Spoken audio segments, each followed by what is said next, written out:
Words. They convey our thoughts and our opinions. With them, we are able to express the full range of human emotion. They express who we are and how we relate in the world personally, politically, and spiritually. The concept of word, as we know, occupies a distinct place in biblical religion. From the word spoken by God in the beginning to bring the universe into being, to that poetic puzzle that opens the Gospel of John. In the beginning was the Word, and the Word was with God, and the Word was God. The Word was in the beginning with God, and through the Word all things came into being. This suggests immediately the power of the Word and perhaps the power of words. Word, self-expression, sign of character, is an attribute of God.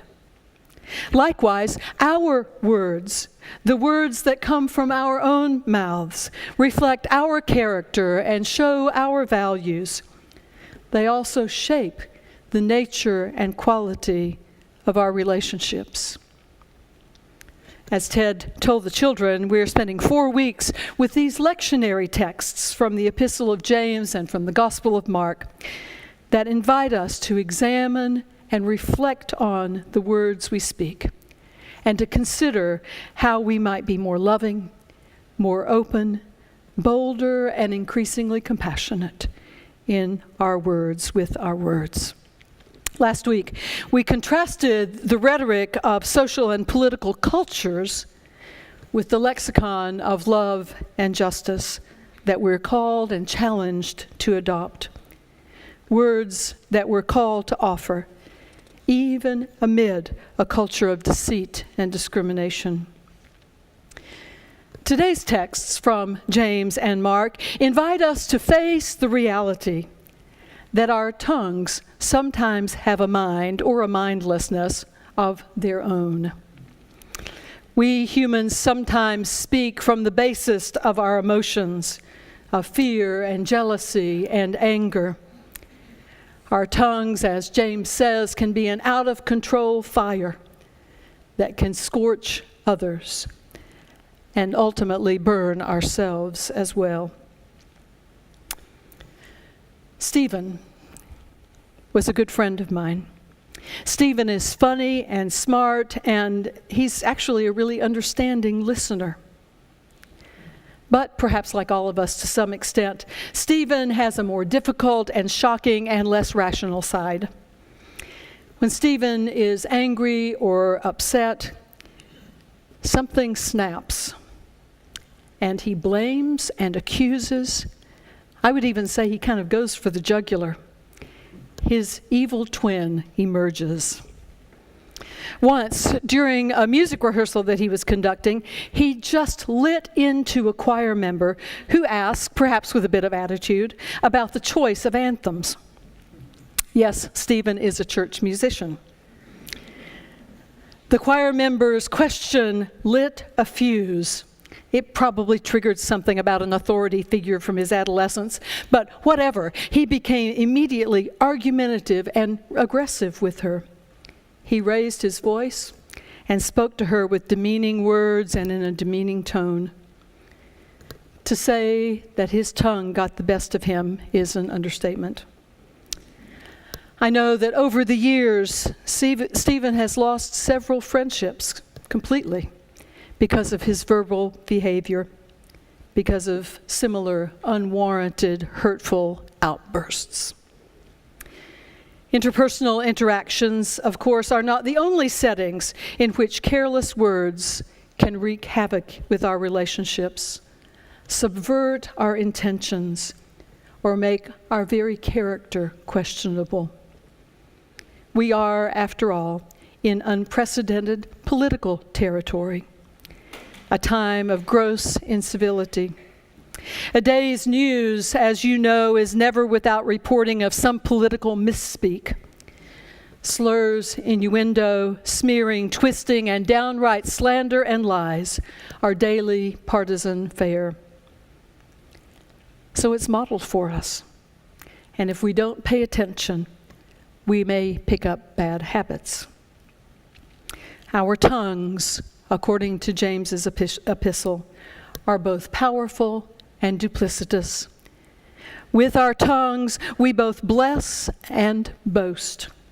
We create and we curse.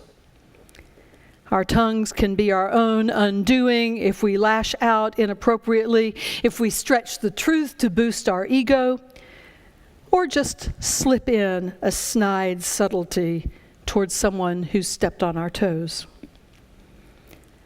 Our tongues, our speech, our words can, if we don't pay attention, slip into pettiness, gossip, and grumbling. And we can do that in such a flash that what we hear coming from our own mouths can surprise even us. Now, many of us, I know, have worked hard on what we are able to say and how we say it. Like the Syrophoenician woman from our gospel lesson last Sunday, we've dug deep and managed to find our authentic voice. And over time, we've mustered the courage to speak our own truth. We've worked to break habits of speaking shallow niceties or giving semi-truthful responses. How are you? I'm fine. Even when we know that isn't true. Our tongues can indeed reveal the deep beauty and vulnerability of our inmost thoughts. Our tongues, our words can express profound wisdom that we've learned over the years. Our words can convey compassion and love and kindness. With our words, we encourage, inspire, teach, and bless. James calls us to the truth that our tongues indeed have power. They have the power to praise, to create, to heal, to encourage, and they have the power to destroy, discourage, wound, and renounce. I'm sure all of us have stories to tell. We can tell the power of words that have been spoken to us over the years. I remember very simple words. I remember them so well, spoken to me years ago. They were spoken by a pastor along whom I served as associate pastor and minister of music. This is when I was in seminary. When I left the job to go on to full-time employment after school, he said with sincerity in private, he said, "You're the best I've ever worked with." That did something in me and for me. And the words of my seminary professor, who was known for his lack of praise, even his harsh critique. He wrote on one of my papers, "Thank you for the gift of this paper. I've lingered over it for weeks." These words they actually still they still speak themselves to me and bring life and confidence. But other words remain with me too. Words of non-acceptance, words of blame and judgment. Of course, helpful critique can hurt too, but I'm not speaking about that. I'm speaking here of unhelpful, unloving words. And I find, and perhaps you do too, that it takes about 10 affirmations to recover from one demoralizing word. And if I'm honest, I know too that I have also spoken words that hurt as well as heal. Words that sap self-esteem as well as build others up. In carelessness or in hurt or in anger or frustration, I've spoken words that simply don't need to be said. I've touted my opinions when I needed to carefully listen instead. I've offered advice when another should have been allowed to make those discoveries on their own. Fueled by anxiety, by fear, by the need to stroke our fragile egos, the need to be in the know, or at least to convince others that I am. In the throes of anger, hurt, or disappointment, in the heat of a political argument, or in response to another's opinion with whom we vehemently disagree. our tongues can get the best of us.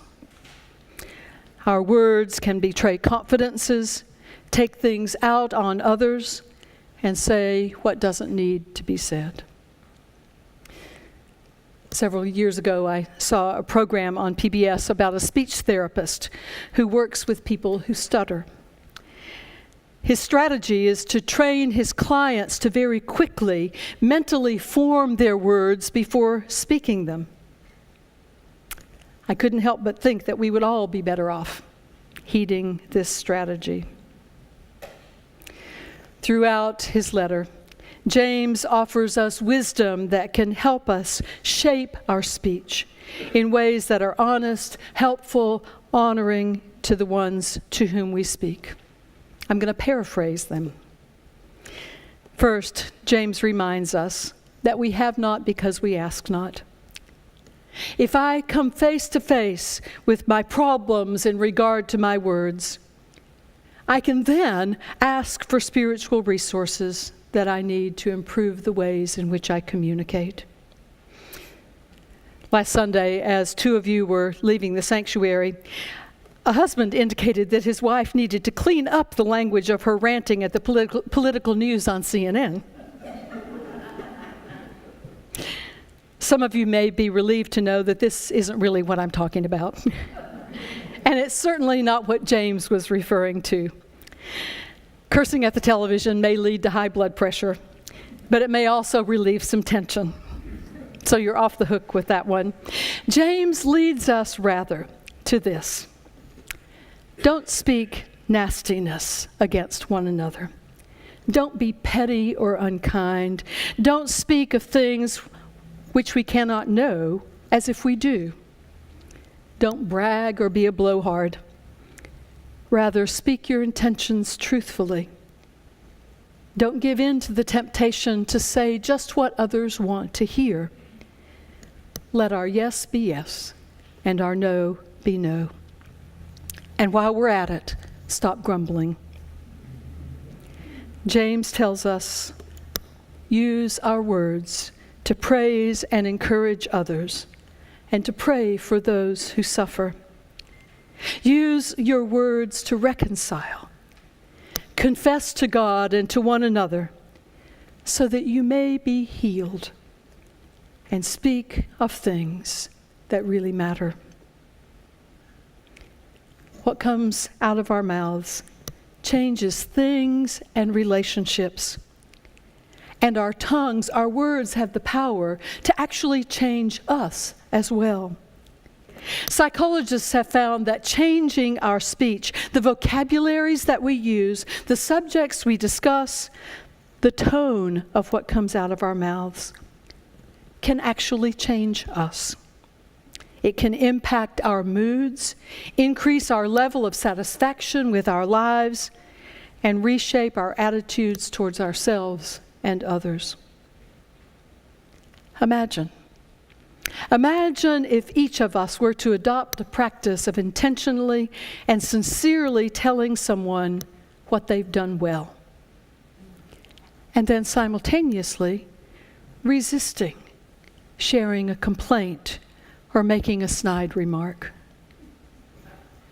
We'd probably feel better about ourselves, and others would probably appreciate it too. But I wonder if my speech might be formed on a deeper level than an in-the-moment, unruly behavior of my tongue. Must I always weigh and measure every word that comes out of my mouth to keep myself on track? That would be a full-time job.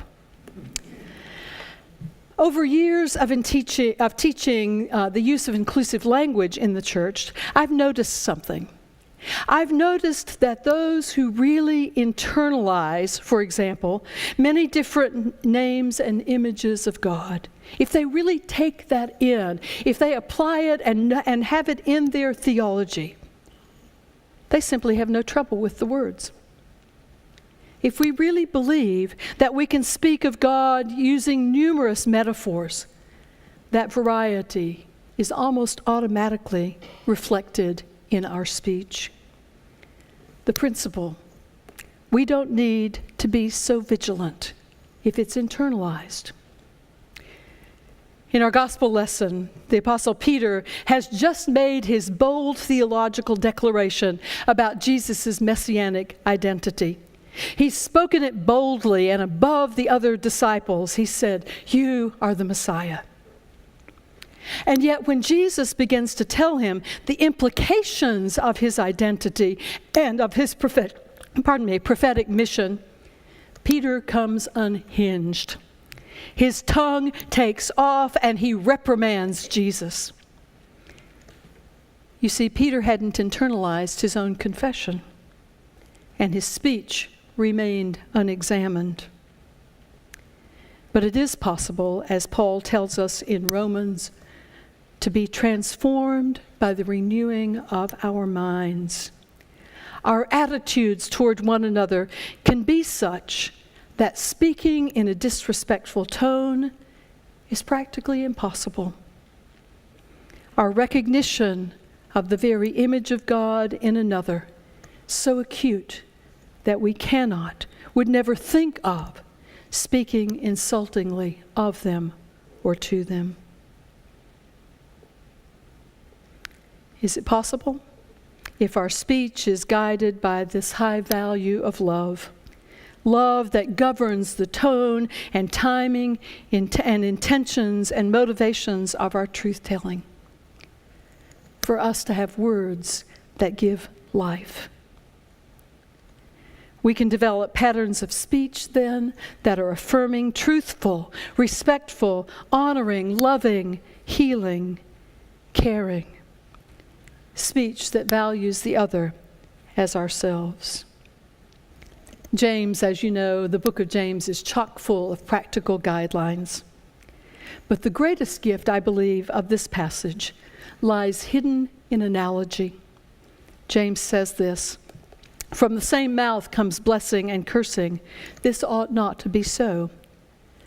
Does a spring pour forth from the same opening both fresh and salty water?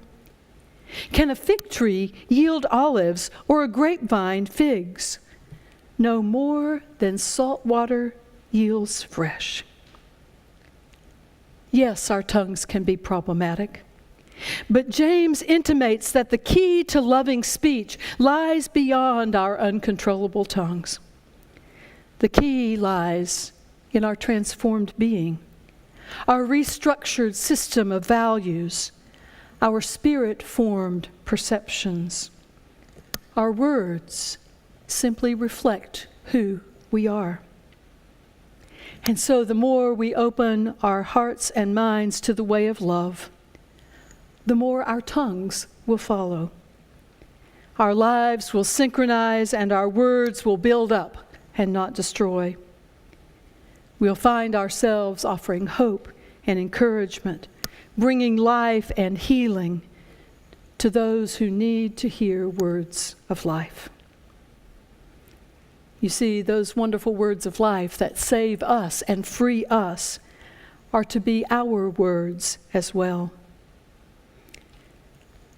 May our words in the coming days be a source of love and hope and encouragement.